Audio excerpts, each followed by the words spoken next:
भ्रष्टाचार नहीं करना चाहिए, ऐसा कह करके, जैसे यहाँ मनुष्यों की अदालत में नहीं छूट सकते, ऐसा कह के छूट जाएंगे कोई मनुष्यों की अदालत में, तो फिर सर्वोच्च अदालत में कैसे छूट सकते हैं। इसलिए सीधी सीधी बात है, नात्यंताय ज्ञानम शरणम भवितुम अर्हति। योष्य जानन वै ब्राह्मणम हन्यात् सुराम वापि वेद सोऽपि मन्ये पतितः स्यात्। प्रदीपः नात्यंतायेति पुरुषाणां विधि निषेधयोर अधिकारात् तत्परिज्ञाने प्रयत्नस्य न्याय्यत्वात्। पुरुषाणां विधि निषेधयोर अधिकारात् तत्परिज्ञाने प्रयत्नस्य न्याय्यत्वात्। क्यों कह रहे हैं ये वाक्य, नात्यंताय ज्ञानम शरणम भवितुम अर्हति? कह रहे हैं कि क्योंकि मनुष्यों को विधि निषेध में अधिकार है, ठीक है, विधि निषेध में अधिकार है उनका कि ये कर्म उनके लिए विहित है, ये कर्म उनके लिए निषिद्ध है, ऐसा है। तो इसलिए तत्परिज्ञाने प्रयत्नस्य न्याय्यत्वात्, उसके परिज्ञान में भी मनुष्यों का प्रयत्न करना न्याय्य ही है, ठीक है। पुरुषाणां विधि निषेधयोर अधिकारात् तत्परिज्ञाने प्रयत्नस्य न्याय्यत्वात्।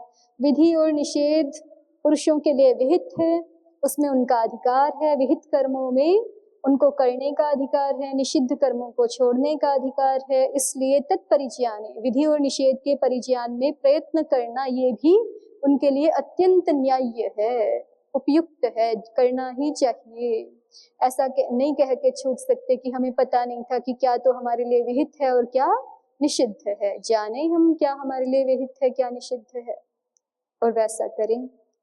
उद्योतः अत्यंतमित्यर्थे अत्यंताय इति अव्ययम्। उद्योत कह रहे हैं कि अत्यंताय, ये जो शब्द प्रयुक्त हुआ है भाष्य में, ये अव्यय शब्द है, ठीक है। विभक्ति प्रतिरूपक निपात भी होते हैं ना, प्रतीत तो हो रहा है चतुर्थी जैसे अत्यंताय, ठीक है, लेकिन है अव्यय शब्द अत्यंतम इस अर्थ में।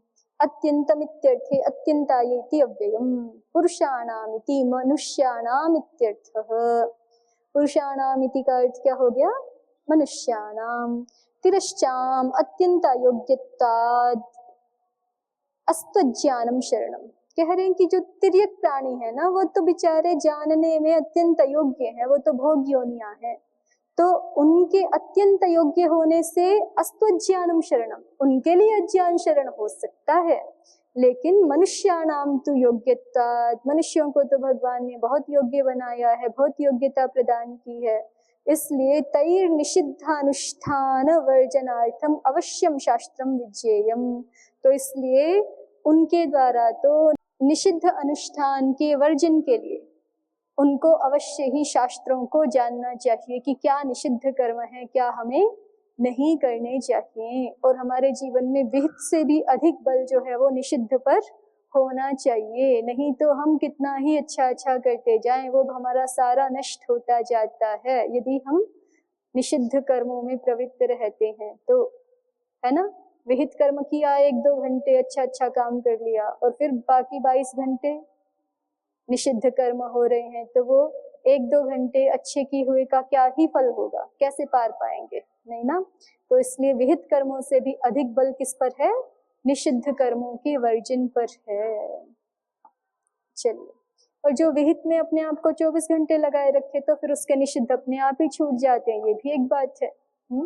कोई कहे कि हमसे ये बुरी आदत छूटती नहीं, तो उस तरफ नहीं ध्यान देना, उस तरफ उस समय जो है वो कोई विहित कर्म करना है, तो विहित कर्म में लगेंगे तो निषिद्ध अपने आप ही छूट जाएगा।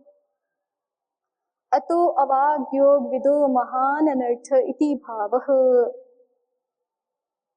इसलिए अवाग योग विद का ही महान अनर्थ होता है, यह भाव है, ठीक। यहाँ पे समाधाता करके क्या कह रहे हैं अंततः, कि आपने जो बताया है अवाग योग विद की अज्ञान शरण बन जाएगा, ये आपने ठीक नहीं बोला। विषमः उपन्यासः, क्योंकि मनुष्य के लिए अज्ञान अत्यंत शरण नहीं हो सकता, ठीक है। दृष्टांत भी दिखा दिया कि ब्राह्मण को मारेंगे यदि, या सुरा को पिएंगे बिना जाने भी, तो भी तो भी पतन होगा ही। इसी तरह से जो अवाग योग विद है, अज्ञान उसके लिए शरण नहीं बन सकता। अज्ञान उसके लिए शरण नहीं बन सकता तो पहला जिज्ञासु जो बात कह रहा था वही सही है ना, कि यहाँ पे दुष्यति चाप शब्द ही को वाग योग विद के साथ तो जोड़ नहीं सकते, ठीक है, इसलिए अवाग योग विद के साथ ही जुड़ेगा। और यदि अवाग योग के साथ जुड़ेगा, अवाग योग विद के साथ जुड़ेगा तो अर्थ क्या हो गया अंतिम वाक्य का, अवाग योग विद दुष्यति अपशब्दैहि।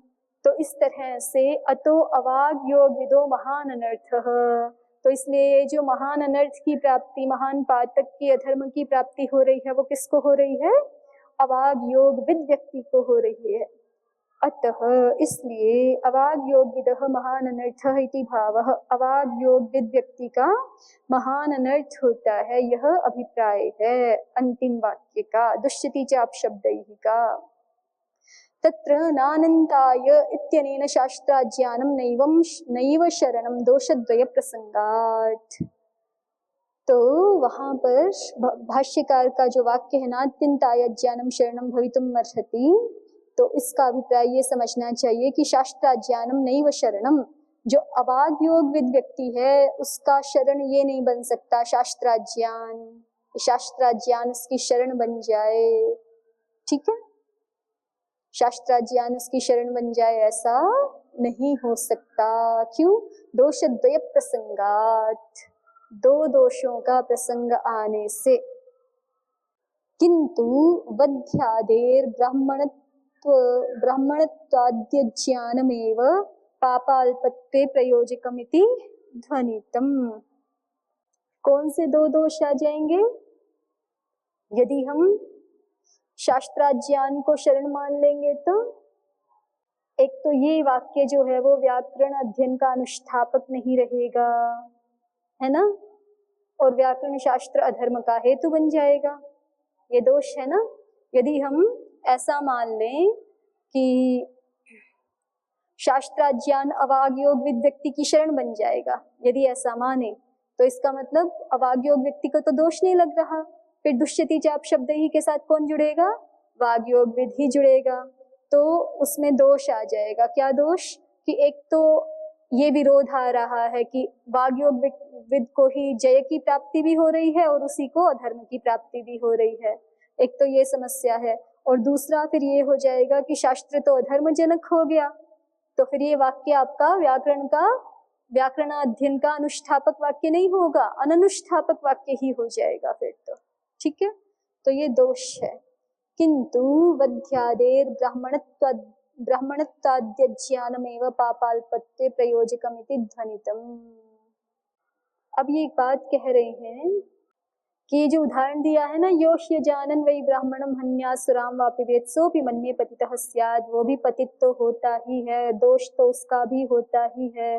हाँ, इतना थोड़ा हो सकता है कि ये जो वध्यादि क्रिया है या पान आदि क्रिया है, सुरा का पान आदि क्रिया है, वो ब्राह्मणत्व आदि का ज्ञान था चूंकि, ठीक है, तो पाप का किंचित मात्र अल्पत्व हो सकता है, लेकिन पाप हुआ ही नहीं ऐसा तो नहीं हो सकता। तो इसी तरह से अवाग योग विद व्यक्ति है तो हो सकता है कि वो शब्द नहीं जानता है, तो इसलिए उसके पाप का थोड़ा बहुत अल्पत्व हो जाए, यत् किंचित, लेकिन पाप तो लगेगा। और वो भी स्थितियां फिर अलग अलग होती हैं सबकी।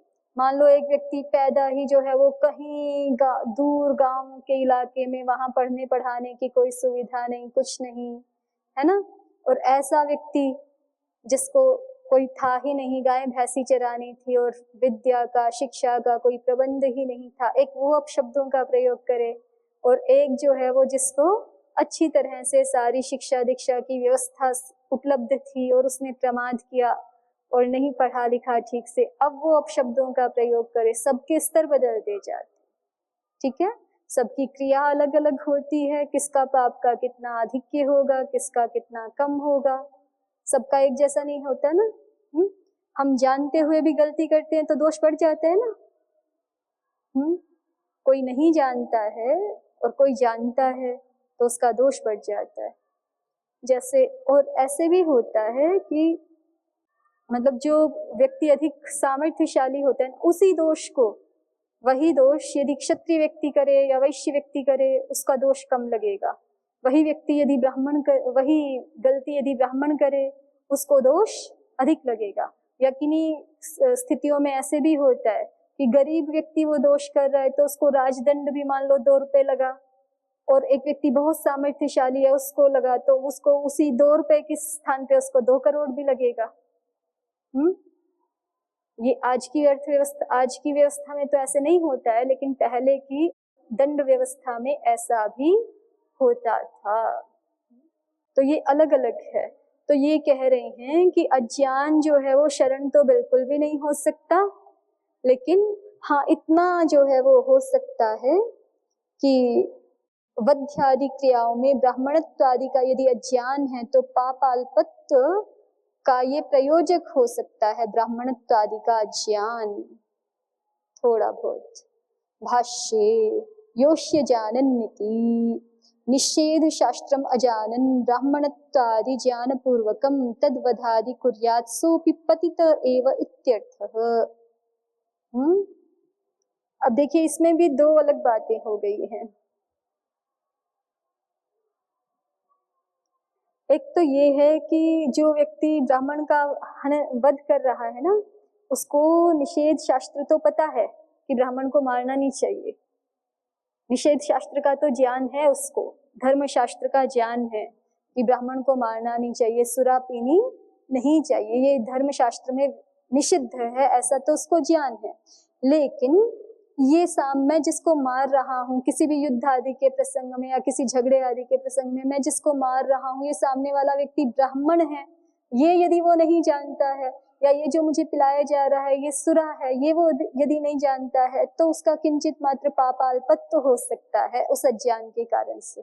ठीक है, लेकिन आगे देखिए, योष्य जानन्ति निषेध शास्त्रम अजानन ब्राह्मणत्वादि ज्ञान पूर्वकम तद्वधादि कुर्यात् सोऽपि पतितः एव इत्यर्थः। लेकिन अगर कोई व्यक्ति ऐसा है कि निषेध शास्त्र को नहीं जानता, लेकिन ये पता है कि ये सामने ब्राह्मण है, ये पता है कि ये सुरा है, तब उस सुरा को पी लेता है, तब उस ब्राह्मण को मार देता है, तो वो पतित ही होता है।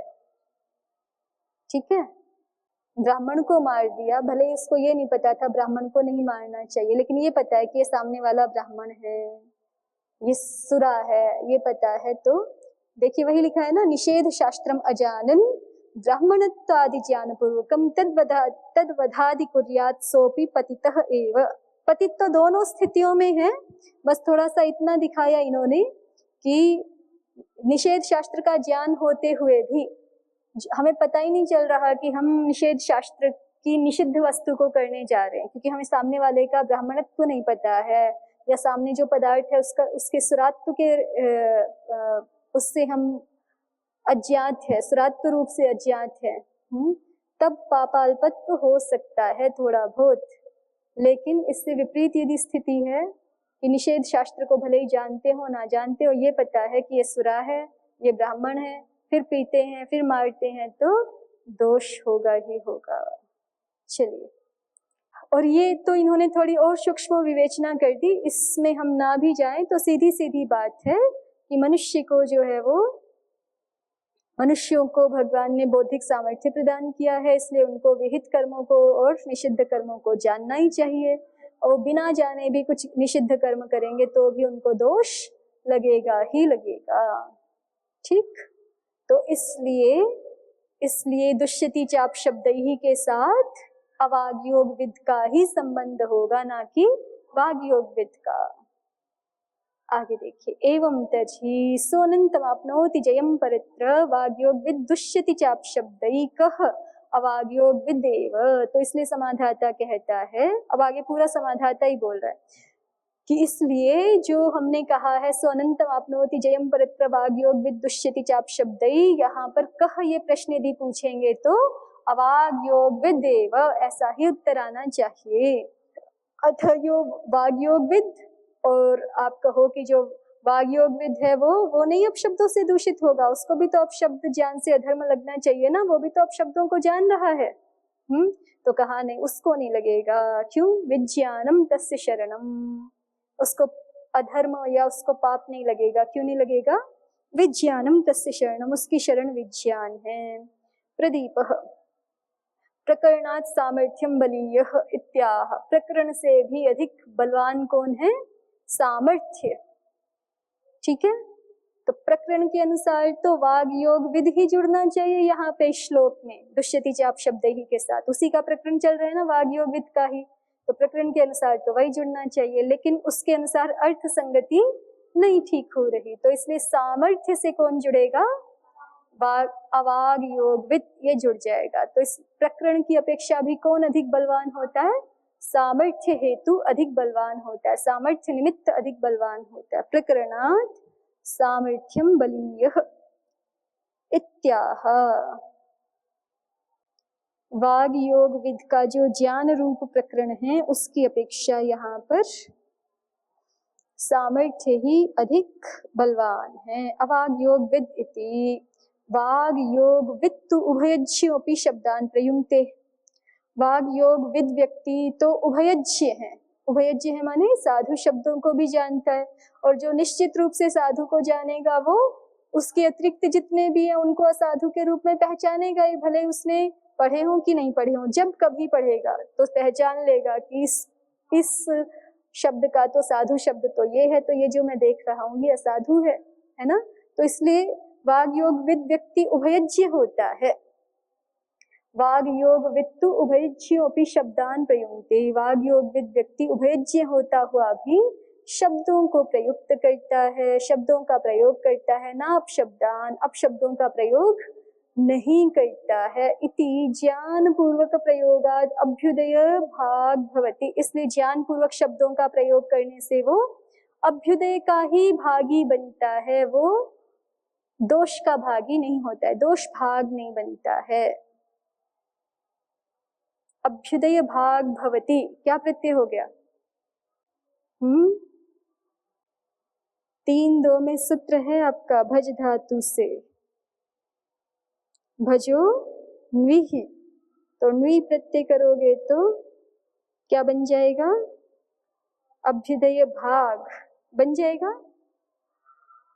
न्वी का कुछ भी शेष नहीं रहता है ना, और वृद्धि हो जाएगी, तो अभ्युदय भाग भवति। उद्योतः प्रकरणादिति, प्रकरणाद माने सन्निधे, सन्निधि किसकी है? वाग योग विद, इस शब्द की सन्निधि है ना श्लोक में, लेकिन उसकी अपेक्षा सामर्थ्य बलवान है। नन्वेवं वाग योग विदोप शब्द अज्ञानाद अधर्मः स्याद्। तो कोई व्यक्ति कहे कि चलो ठीक है आपकी बात मान ली, अवाग योग विद व्यक्ति अपशब्दों का प्रयोग करेगा इसलिए वो दूषित हो जाएगा, लेकिन वाग योग विद व्यक्ति भी तो अपशब्दों को जानता है, तो उसको भी तो अधर्म होना चाहिए, वो बात तो वहीं की वहीं रह गई। कोई ऐसा प्रश्न करे कि ठीक है ये तो मान लिया, दुष्यति चाप शब्द ही कहा, अवाग योग विद, ये तो ठीक हो गई बात, लेकिन ये तो प्रश्न बचा रह गया ना कि जो वाग योग विद है वो जैसे शब्दों को जानता है वैसे अपशब्दों को भी जानता है, तो जैसे शब्द ज्ञान से उसका धर्म होता है वैसे अपशब्द ज्ञान से उसका अधर्म भी होना चाहिए, ये तो रह ही गई बात। नन्वेवं वाग योग विद, नन्वेवं वाग योग विदः अपशब्द ज्ञानाद अधर्मः स्याद्। नन्वेवं वाग योग विदो अपशब्द ज्ञानाद अधर्मः स्याद्। तो इस तरह से तो वाग योग विद व्यक्ति का अपशब्द ज्ञान से अधर्म होना चाहिए। तो कोई ऐसा प्रश्न करे उसके लिए प्रदीपकार ने स्पष्ट कर दिया है कि ऐसी बात है, वाग योग वित्तु उभयज्ञापि, यद्यपि वाग योग विद व्यक्ति जानता तो दोनों शब्दों को, लेकिन प्रयोग अपशब्द का नहीं करता है, इसलिए वो अभ्युदय भाग ही होगा, इसलिए वो अधर्म भाग नहीं होगा।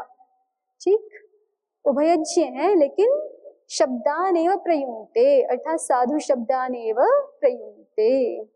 एवं च अपशब्द प्रयोगः एव अधर्म हेतु न ज्ञान मात्रमिति न दोष इति भावः। तो द्योतकार जो है इसका निर्णय करके हैं, इस तरह से समझना हमें ऐसा चाहिए कि अपशब्द प्रयोग एव अधर्म हेतु, अपशब्दों का प्रयोग ही अधर्म का हेतु है, न ज्ञान मात्रम, अपशब्दों का ज्ञान मात्र अधर्म का हेतु नहीं है। इति भाव, अभिप्राय ये है यहाँ पर। अब शब्दों को जानना मात्र अधर्म का हेतु नहीं है, अब शब्दों का प्रयोग अधर्म का हेतु है। ठीक हो गया? आगे देखिए। अब जिज्ञासु पूछता है क्व पुनरिदम पठितम, कि आपने ये वाक्य उद्धृत किया यहाँ पर, व्याकरण शास्त्र के अध्ययन का अनुष्ठापक वाक्य बना करके आपने इसको प्रस्तुत किया है, यस्तु प्रयुक्ते कुशलो विशेषे, कि जिससे शास्त्र के पढ़ने में अध्येता की प्रवृत्ति हो जाए, इसीलिए तो आपने श्लोक प्रस्तुत किया है। लेकिन हमें तो ये पता ही नहीं चल रहा है कहाँ पढ़ा है, इसका कोई मूल भी तो होना चाहिए, तो इसलिए पूछ रहा है जिज्ञासु क्व पुनरिदम पठितम, ये कहाँ पढ़ा है, कहाँ का श्लोक है ये। प्रदीपः श्लोकस्य अपरिज्ञानात् पृच्छति क्व पुनरिदम पठितम, प्रातिपदिकार्थ प्रश्ने चात्र तात्पर्यं किं तदस्ति यत्रेदं पठितम् इत्यर्थः, अतएव श्लोकाः इति प्रथमान्तेन उत्तरम्, अन्यथा श्लोकेषु इति वाच्यं स्यात्। इसका उत्तर देखिए आगे पहले, फिर प्रदीप समझ आएगा। प्रश्न क्या किया गया, क्व पुनरिदम पठितम, ठीक है। तो समाधाता ने उत्तर दिया भ्राजा नाम श्लोकाः, उद्योत भी देखिए, भ्राजा नाम कात्यायन प्रणीताः श्लोकाः इत्याहुः, भ्राजाः इस संज्ञा वाले कात्यायन प्रणीत श्लोक हैं कुछ, ठीक है, कात्यायन मुनि जी द्वारा प्रणीत श्लोक हैं जिनकी संज्ञा क्या रखी है उन्होंने, भ्राजाः, उन श्लोकों में ये भी पढ़ा हुआ है। ठीक, यस्तु प्रयुक्ते। अब प्रदीप ऐसा कह रहे हैं, पहले तो बोला श्लोकस्य अपरिज्ञानात् पृच्छति क्व पुनरिदम पठितम, ठीक हुआ, श्लोक का उनको पहचान नहीं हो रही जिज्ञासु को, इसलिए पूछ रहे हैं कि ये कहाँ पढ़ा है। और प्रातिपदिकार्थ प्रश्ने चात्र तात्पर्यम, प्रदीपकार कह रहे हैं कि यद्यपि देखो ये सप्तम्यंत से पूछ रहे हैं, क्व पुनरिदम पठितम माने किस ग्रंथ में पढ़ा है ना, ऐसा अभिप्राय निकलेगा ना इसका, किस शास्त्र का ये श्लोक है, ऐसा अभिप्राय निकलेगा।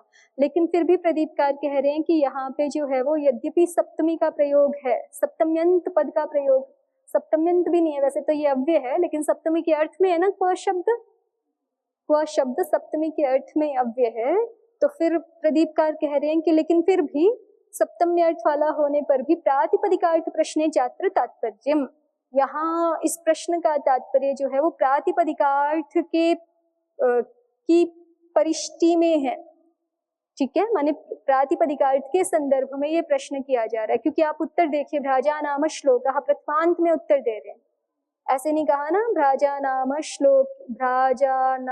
श्लोकः तत्र इदं पठितम, ऐसे कुछ नहीं कहा, सीधे कहा है प्रथमांत में भ्राजा नाम श्लोकः, भ्राजा नाम के श्लोक है, वहीं पे ये एक श्लोक है।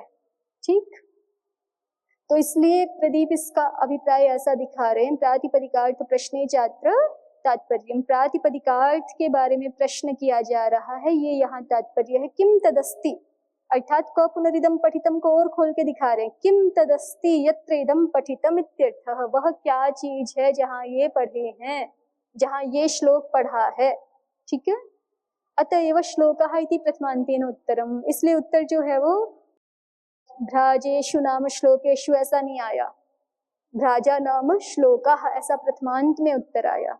तो इसलिए क्व पुनरिदम पठितम यद्यपि सीधे सीधे ये पढ़ा है, लेकिन फिर भी इसका अभिप्राय क्या समझना चाहिए, किम तदस्ति शास्त्र विशिष्टम अथवा ग्रंथ विशिष्टम यत्र इदं पठितम, ये प्रश्न का अभिप्राय समझना चाहिए। अतएव श्लोकः इति प्रथमान्तेन उत्तरम, इसीलिए श्लोकः ये प्रथमांत से उत्तर दिया गया है, अन्यथा श्लोकेषु इति वाच्यं स्यात्, नहीं तो फिर श्लोकेषु ऐसा बोलना चाहिए था। ये बस शाब्दिक बातें ही हैं, इससे कोई बहुत फर्क नहीं पड़ता, क्योंकि विभक्ति अलग भी हो तो भी हम अभिप्राय तो लगा लेते हैं।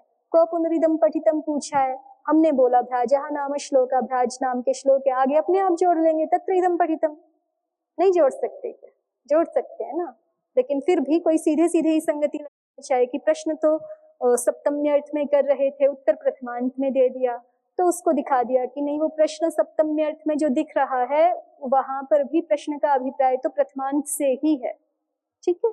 या फिर इस रूप में भी उत्तर दे सकते थे कि प्रश्न जो है वो सप्तमी अर्थ में किया हुआ है तो और उत्तर प्रथमांत में है, तो उसको भी आगे सप्तमी में समझ लेना चाहिए, भ्राजा नाम श्लोकः तत्र इदं पठितम, ऐसा भी बोल सकते थे। चलिए, तो अब जैसे ही समाधाता ने कहा ना भ्राजा नाम श्लोक, कि ये भ्राजा नाम के श्लोक हैं, तो जिज्ञासु कहता है अच्छा श्लोक भी प्रमाण होने लग गए। किंच भोः श्लोकाः अपि प्रमाणम, श्लोक भी प्रमाण होने लग गए। समाधाता कहता है किंचातः, क्या अभिप्राय है आपका, क्या कहना चाहते हो, श्लोक प्रमाण नहीं हो सकते क्या? तो जिज्ञासु कहता है यदि प्रमाणम, यदि श्लोक भी प्रमाण है, अयमपि प्रमाणम भवितुम अर्हति, तो फिर ये श्लोक भी प्रमाण मानना पड़ेगा। ये भी प्रमाण हो सकता है फिर तो। क्या? यदुदुम्बर वर्णानां घटीनां मंडलम महात् पीतम न गमयेत् सर्गम किम तत्प्रतुगतम नयेत्। ये जो है वो, ये कोई जो मद्यपान के प्रिय व्यक्ति, मद्यपान के प्रिय कह लीजिए, या शास्त्र याग की निंदा करने वाले व्यक्ति हैं कोई, वो कह रहे हैं सोमयाग आदि की निंदा करते हुए कि जो है वो ये दिखाया है, सौत्रामणि याग है इसका नाम। सौत्रामणि याग में सुरापान की विधि है। अब ये वो लौकिक वाली सुरा नहीं है, ठीक है, ये सोम रस का अभिशवन किया जाता है किन्हीं औषधियों से, फिर उसका नाम सुरा है, वहां पर उसका पान किया जाता है और उसके पान से जो है वो स्वर्ग की प्राप्ति बताई जाती है।